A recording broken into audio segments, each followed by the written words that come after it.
안녕하세요, 구독자 여러분. 3월 수출입 동향과 물가가 발표됐습니다.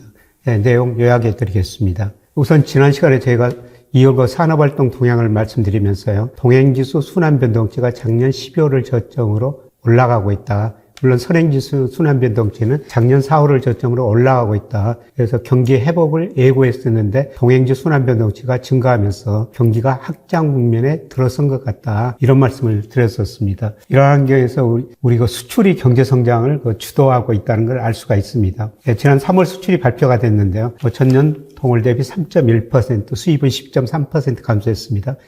무역 수지 43억 달러 흑자였는데요. 근데 수출 증가율이 많이 낮아졌습니다. 근데 이거는 조업일수가 하루 반 감소했기 때문이에요. 그래서 실제로 그 일평균 수출 금액이 중요한데요. 3월에 일평균 수출이 25억 1천만 달러로 전년 동기 대비 9.9% 증가했습니다. 그래서 수출이 일평균 수출 개념으로 보면은 거의 그 두 자릿수 유지하고 있다. 그래서 우리나라 수출은 G20, OECD 발표는 선행지수와 거의 같은 방향으로 움직이는데요. 이게 계속 그 2월까지 증가하고 있습니다. 이걸 보면은 3월 수출 증가율이 조업일수 감소 때문에 약간 꺾였습니다만은 4월, 5월 가면서 수출이 다시 증가할 수 있다. 그래서 아까 우리가 경기 확장 국면에 접어들었다고 말씀드렸습니다만은 수출이 경제 성장을 주도하고 있다. 이렇게 볼 수가 있죠. 그럼 그 품목별로 보면 뭐가 수출을 주도하고 있느냐? 반도체입니다. 반도체 비중이 2018년에 21%까지 올라갔었는데요. 작년에 15.6%로 감소했어요. 그런데 올 1분기 통계를 보니까 18.2%로 많이 증가했습니다. 우리 반도체 수출 절반 이상이 홍콩, 중국으로 가는데요. 최근 반도체 수출 품목별로 보니까 중국, 특히 홍콩으로 수출이 많이 되고 있습니다. 그래서 반도체 수출 비중이 올라가고 있다. 반도체 우리 수출을 증가하고 있다. 여기다가 선박도 비중이 올라가고 있어요. 한때 2.7%까지 떨어졌습니다만 올 1분기 보니까 4%까지 올라갔어요. 그래서 우리 수출을 주도하는 거는 반도체하고 선박이다. 대신 그 작년에 아주 좋았던 자동차는 최근에 그 수출 증가율이 마이너스로 돌아섰고요. 비중도 상대적으로 축소되고 있습니다. 국가별로 보면 여전히 그 미국으로 수출이 잘 되고 있습니다. 1분기에 미국 비중 19%, 중국 비중 19.1% 거의 비슷해졌죠. 이제 미국 비중이 중국 비중을 넘어서느냐 이게 관심사인데 단기적으로 약간 넘어설 수 있을 것 같습니다. 근데 하반기로 갈수록 미국 소비 증가세가 좀 둔화되고요. 미국의 수출 증가율이 좀 낮아지고 최근에 그 중국으로 수출 증가할 것이기 때문에 중국 비중이 여전히 미국 비중이 높은 현상이 올 한 해는 지속될 것 같습니다. 전반적으로 중기적으로는 아세안 비중이 늘어나고요. 그 다음에 인도 비중이 아직 3%밖에 안 됩니다만은 인도 비중이 꾸준히 늘어나고 있습니다. 그래서 인도하고 중국과 합치면 우리 수출 비중이 거의 20%, 21% 가깝게 되는데요.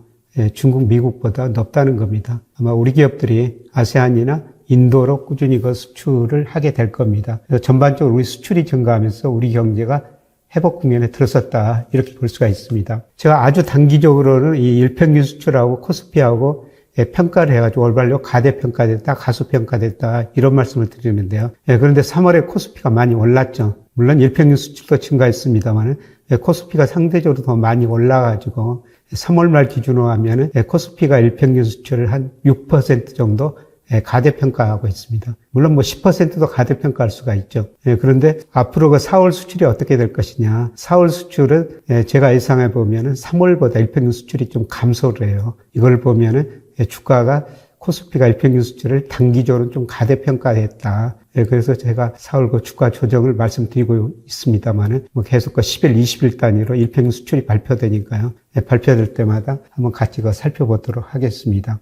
단기적으로 좀 가대평가됐는데요. 그럼에도 제가 여러분한테 작년부터 그 주식 비중을 꾸준히 늘리시는 게 좋을 것 같습니다. 이런 말씀을 드리는 것은 코스피가 명목 GDP에 비해서 지나치게 저평가됐다는 겁니다. 그래서 중기적으로는 올 그 명목 성장률 4% 잡으면요. 아마 명목 성장은 5% 안팎 될 거예요. 제가 좀 보수적으로 봐서 4% 잡은 거거든요. 그렇게 되면은 적정 코스피가 올 연말에 3,174 나옵니다. 물론 단기적으로 당장 여기 간다는 게 아니라요. 결국 시간이 가면은 여기에 접근해 갈 거라는 겁니다. 그래서 일평균 수출로 보면은 조금 가대평가하는데 여기 장기적 상승 추세선을 따라서 위로 가고 밑으로 갈 수가 있는데요. 이 상승 추세에서 조정일 수 있다. 이렇게 볼 수가 있습니다. 3월 물가도 발표됐어요. 전년도 대비 3.1%, 그런 물가는 2.4% 상승했습니다. 물론 그 신선식품 물가지수가 19.5%나 상승해가지고요. 체감 물가는 이보다는 훨씬 더 높았을 겁니다. 앞으로 그 전망을 해보면요. 3.1%가 올해 월별로 보면 거의 정점이었던 것 같습니다. 하반기로 갈수록 물가 상승률이 좀 둔화되고요. 물론 7월까지는 2% 후반, 3% 안팎 이렇게 유지할 가능성이 높은데요. 제가 가지고 있는 모델로 전망해 보면은 8월부터는 2% 중반 그 이후로 초반으로 떨어집니다. 물론 그런 물가는 2.4% 좀 많이 낮아졌습니다만은 그거는 12월로 갈수록 2% 안팎 유지할 가능성이 높습니다. 제가 그렇게 보는 거는 통화 증가율이 우리 그 소비자 물가에 선행하는데요. 한 20개월 선행합니다. 그래서 이게 최근에 계속 낮아졌고, 이게 20개월 그 시차를 두고 소비자 물가를 전망할 수가 있는데요. 이것 보면 물가 상승이 더 낮아질 거라는 겁니다. 물론 공급 측면에서 물가 상승은 남아 있습니다. 최근에 국제 유가가 많이 올라버렸거든요. 특히 그 두바이유 월 평균이 우리 소비자 물가의 전년도 대비 상승률이 한 7개월 정도 선행했는데요.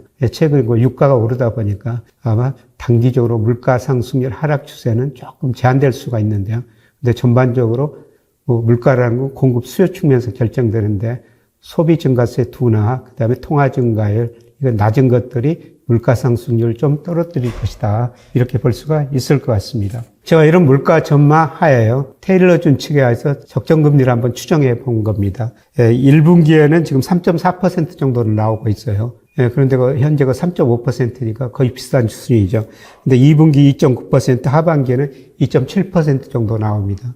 저는 이런 걸 보고 한국은행이 7월부터 금리를 인하하고 올 연말까지 한 3차례 정도 인하할 것이다. 그러면은 3.5가 2.75% 정도 되는 거죠. 연말 기준금리를 저는 2.75% 정도로 보고 있습니다. 최근 시장금리는 기준금리 인하를 미리서 반영했죠. 과거 보면은 국고채 3년 수익률이 기준금리 4개월 연속 밑에 있는 적은 없었거든요. 기준금리 밑에 시장금리가 그렇게 있다는 건 시장은 한국은행한테 금리 인하를 해라 이렇게 좀 압박하고 있는 것이죠. 근데 한국은행은 물가 2% 확신이 될 때까지 유지하겠다. 그런 입장입니다. 그런데 아마 앞서 말씀드렸습니다만 하반기 가면서 근원 물가 상승률이 특히 2% 초반 2%에 접근하면서 한국은행도 금리를 인하하리라고 보고 있습니다. 금리를 인하하면은 또 시장 금리는 한 단계 더 떨어지죠. 그래서 저는 채권 투자를 하실 시기다. 제가 작년 하반기부터 채권 투자 계속 하시라고 말씀드렸습니다만 이미 금리 하락 추세로 접어들었고요. 물가 상승률이 하반기에 2%대 초반 이 정도 떨어진다면 시장 금리는 다시 한번 하락하게 되는 거죠. 이런 의미에서 채권 투자 단기적으로는 큰 이익을 내기는 힘들 것 같습니다만 저는 하반기까지 보면은 채권 시세 차익을 좀 누릴 수 있지 않을까. 그래서 채권 투자를 권유하는 겁니다. 제가 장기적으로는 지금 중장기적으로는 계속 여러분들한테 이런 말씀을 드렸죠. 은행예금 비중이 47.5%인데요. 은행예금 비중 너무 높다. 은행예금 비중 줄이고 저평가된 채권이나 주식을 사셔야 된다. 비중을 늘려야 된다. 이런 말씀을 드립니다만은, 제가 이거는 2000년에서 2023년까지 월 평균 소비자 물가 상승률과 각 자산 가격 상승률을 비교한 거예요. 근데 소비자 물가 상승률이 2.5%였습니다. 근데 국고채 10년 3.9%, 코스피 배당을 제외하고도 7.6%입니다. 그럼 9.5%예요. 이런 걸 보면은 우리가 현금을 가지고 있는 것보다는 주식이나 채권이나 금 같은 거 사셔야 된다는 겁니다. 그리고 앞서 말씀드렸습니다만은 하반기 물가 상승률 낮아지면서 채권 가격이 더 오를 수가 있다. 그 다음에 주가가 단기적으로는 일평균 수출에서 월별로 조금 가대평가됐지만은 중기적으로는 상승 과정에서 조정일 것이다. 이런 의미에서 계속 좀 주식하고 채권 비중 늘려주시는 것도 괜찮지 않을까 이런 말씀을 드리고 싶습니다. 고맙습니다.